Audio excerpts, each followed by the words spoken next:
Olsen was... Hello guys, and welcome back to another Golden Dragon Gaming video. As it is, like and subscribe. We are playing another Bloxd Cube Warfare. Wait, I'm team red, okay? When Soryang screamed again, the old man asked what was wrong. Okay, I wish we can... Bees were swarming towards them. Museong saw the swarm and asked if Soryang had brought all those bees with him. They were almost at their destination, so they hurried. Soryang's body... man. ...the speed. I don't really need... Museong's grip kept him secure. Like, at least they should make a server where you, like... golden-haired queen bee that this was the new home he had mentioned. He gently released the queen bee, asking, "Not bad, right?" The queen bee made a by noise, seemingly Dog. Dang it! They need to make it faster. Anywho, I'm a Cypriot, gonna tell you that. For now, since the bees were arriving, the clan members watched as the colony of bees. Oh no! Golden-haired queen bee made bees. What the? The bees headed for the tree. It's so glitchy. That in all his years, you keep on saying it. They like come and go, but still. I'm a Cypriot from Cyprus. If you don't know it, look it up. It's a fun place. The exhausted bees were being revitalized with the sweet treat. After all, there's a saying that bonds are built over food, and goodwill begins with a meal. They were fortunate that there was something akin to refined sugar in this world, so it worked out well. Soryang hoped the little bees I need to get better at using a keyboard. I got no gaming chair, which is useless. Olsen and Museong eyed him suspiciously and asked what it was. Soryang nervously sucker. Mobility arts all the way from the forest to the house with the... I wish you... Soryang nervously confirmed and dang, what the... Eventually, the members of I'm just gonna talk like random stuff like Cyprus is amazing. It's like my hometown. Happily mentioned that the golden-haired bees had recovered their strength. Soryang shared that the bees were currently gathering nectar from the poisonous flowers of Tang Clan Mountain. Huayan found it adorable. Dang it! Someone rushed in, calling... Listen, I think people need to like extend Cyprus. If you don't know, tension's been going. Golden-haired bees. They seem to be searching for something. Soryang and Huayan quickly went outside to see what was happening. The bees were scattered all... Probably gonna put like some cool hard... Suddenly, hey yo, music. Soryang was confused by their... Dang it! Pulling lifted him off the ground. Alright. I can't change my gun. I'm gone. By the swarm of bees. In the air, Soryang looked amusing with his legs straight and arms spread in a T shape. Eventually, the bees dropped him. Soryang... Dear God, they're gonna respawn, kill us. Something must be wrong. The bees nudged him and he got the message. They wanted him inside. Looking around, he saw they had already built part of the hive and were working hard to gather honey. Then he noticed a bee approaching. It was the queen bee. Why don't I have a knife? Asking the queen bee if she wanted a lift. He couldn't move as the other bees clung to him, with one even pinching his cheeks. He looked at the queen bee, who appeared elegant. We are gonna have go. Great job describing her. The queen bee closed her eyes and no! He panicked. No! The queen bee kissed him. Man, I think some guns instinctively swallowed him. The other bees stopped clinging to him, and the queen bee finished her kiss. Soryang turned red as a tomato. Embarrassed, he yelled at the queen man! First kiss and asked what she was doing. Then Soryang felt something was wrong. He collapsed on the ground, experiencing excruciating pain. In his come on. Faster. From his perspective, V-stop. Had a mysterious look on her face. The large bees watched as Soryang struggled on the ground, a reddish aura spreading across his body, like an intense heat. Along with this discomfort, it felt like there was an itch inside him. The heat overwhelmed him, making him foam at the mouth and nose. Yes! His teeth and sweating heavily. His heartbeat was racing. Despite the intense heat, as if he were on fire, he slowly reached out to try and touch the queen bee. With little strength left, his last words were passing. Hey! And then he fainted. With his eyes still closed, he heard his name being called. Huayan was asking her grandfather what was happening to him, showing her concern. Museong, stroking his beard and with his vast experience. Shotguns are too powerful. Listen, these shotguns have two barrels. What if it's like... began to guide his Kai to help him. Shortly after, she cared for him with a warm towel. She wiped his face, sitting on the bed with messy hair. She told him he was in the clan's medical wing. Fixing her hair, she explained that when they saw him, he was being dragged by the golden-haired king bees. She and her grandfather ran to the hive and found him unconscious, so they brought him to the medical wing. She asked if he remembered anything that had happened. He sighed, putting his hand on his face, a bit upset. He thought about his first kiss in that world.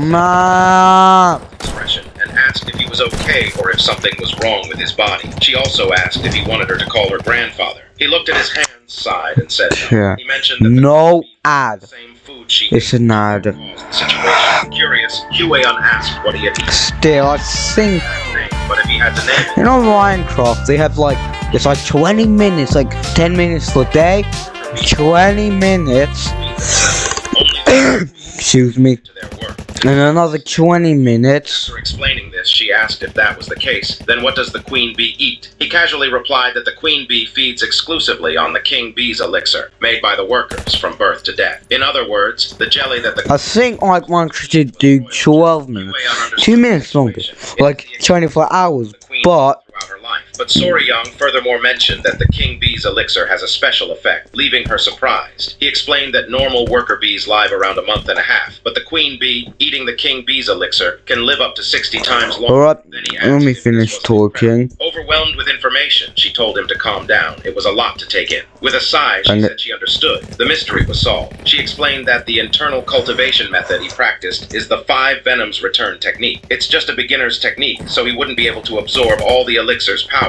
But since the golden-haired king bee's honey contains 2 months of internal energy, he basically absorbed 60 times that amount, which is equivalent to 10 years of internal energy. Then she congratulated him on his lucky encounter. Soryang began to feel a bit of energy while repeating 10 years of internal energy. Hue-yeon, a bit nervous and fiddling with her hair, suggested he check the silver mirror afterward. Blushing, she averted her gaze and mentioned there might be other effects of the queen bee's elixir. Curious, he asked what other effects. While scratching his face in doubt, he asked about the silver mirror. He picked up the mirror and, looking at his reflection, noticed something strange. His skin was so smooth it even shone. Still examining himself, he wondered if royal jelly always had such effects. Upon touching his face, he was surprised to find his skin soft and smooth, almost like that of a woman. While touching his face, he considered that perhaps royal jelly, the food of the queen bee, had caused some effects that were not very pleasant for him, making him worry that he might have turned into a girl. He looked around to clear his doubts. Then he looked between his pants and with a sigh of relief, he lay down on the ground, happy he hadn't lost his most precious possession. Lying on the ground, he recalls Hue-yeon mentioning that if her grandfather hadn't guided his Kai, something disastrous might have happened. He realized he should thank her grandfather since he was on the brink of death and was saved. He leaves the medical wing and walks through the clan, noticing everyone staring at him. Wondering why so many people are giving him strange looks today, he questions if it's because his internal energy increased. The stares and whispers bother him, so he decides to escape, running off while others laugh as he goes. He arrives at the clan's restaurant and peeks through the door. He spots his father-in-law, future wife, mother-in-law, and the old man dining. His mother-in-law quickly notices him and, pleased, comments on how handsome her son-in-law is. She asks how he is feeling. He greets them, saying he is fine and apologizes for worrying them. His mother-in-law, aware of the situation, says it's okay since he had such a fortunate encounter, making it a reason to celebrate. She decides to tease her daughter a bit, saying she must be envious of Soryang's skin.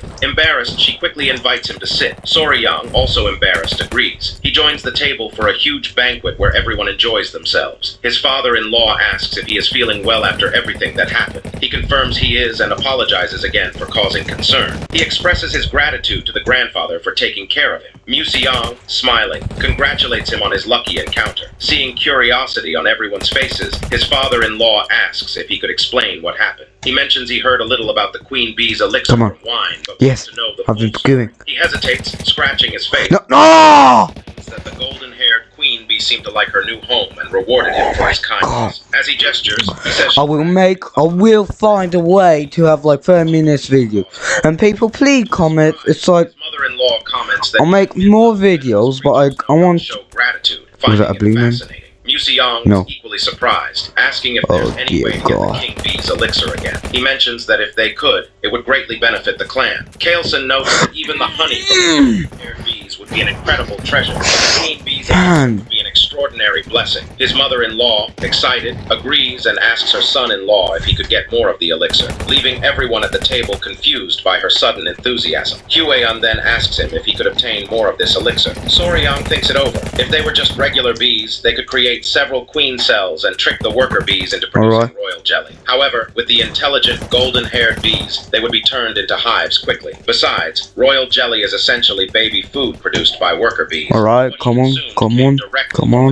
He ponders whether what he ate might not even be the same substance, making him think more about the situation. He wonders if he should be honest at that moment. Finally, he decides to say that he thinks it wouldn't be possible to get more of the elixir. This prompts Museong and his mother-in-law to ask why it wouldn't be possible. Soryang explains that even if someone could consume it, he doesn't know if anyone would want to. Curious, Kaelson asks if the taste is bad or if it has a strange smell. With seriousness, he replies that it's not about the taste or smell. Sweating cold, he reveals that the king bee's elixir comes directly from the queen's mouth, and that the only way to receive it is through direct contact with the queen. He explains that the method involves forming a connection by joining lips with the queen, with her tongue transferring the elixir. Everyone is shocked. Museong, shouting, asks in disbelief. A kiss on the queen bee's mouth? His mother-in-law is left speechless. Kaelson, even more shocked, concludes that they must assume it's impossible to get the elixir, unless it's the protagonist, since he was favored by the queen bee. For anyone else, it would be impossible. Soon, his fiancée, understanding what happened, drops her chopsticks, outraged. She asks, "A kiss on the mouth," with a terrifying expression and a murderous look. She says his name, hinting that he kissed a beautiful servant brought tea, informing him that she had was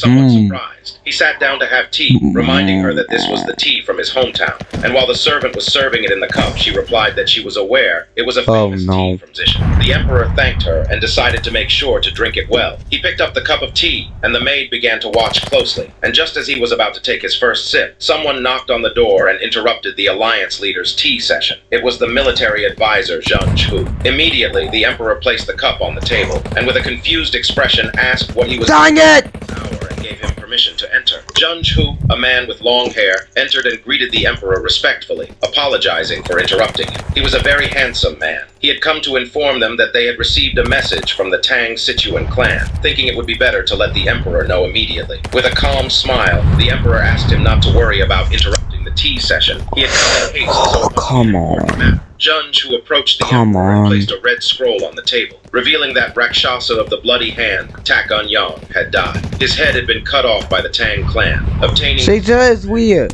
Poisonous No. This made the emperor burst into fury, shattering the teacup into pieces. He clenched his fist and his body began to tremble with rage. He wanted to know where... I think these guys are using hacks. Revealed that previously, Tak On Yang had been struck by the divine sovereign of Myriad. Come on, go. And his whereabouts were unknown. And after that, it was said that he had gone to Hainan Island to live in seclusion. With an enthusiastic smile, he informed the emperor that there was a much more interesting story than this. It was said that a young warrior and his poisonous creatures had killed Tak On Yang. The emperor was in shock, as he had never before heard of anyone being capable of using poisonous creatures. Zhang, who sat in front of the emperor, explaining that he had heard many interesting stories. He was sure that this was a story that even the leader would be interested in. He decided to explain it in detail. The servant began to stare at him intently, exuding a suffocating aura. In the patriarch's hall of the Tang clan of Sichuan, everyone was seated at a table, including Soryang, Huayan, her mother, and the great patriarch. One of the elders asked if it was true that there were people who had sold information to other places besides them. The other elder was furious. He could not believe tarnishing the reputation of the clan. Come on. Began to whisper. He was somewhat confused to well, you guys know, I need to stop here. As you guys know, like and subscribe, and please watch my other videos. As you know it, it's Golden Dragon Gaming. Bye.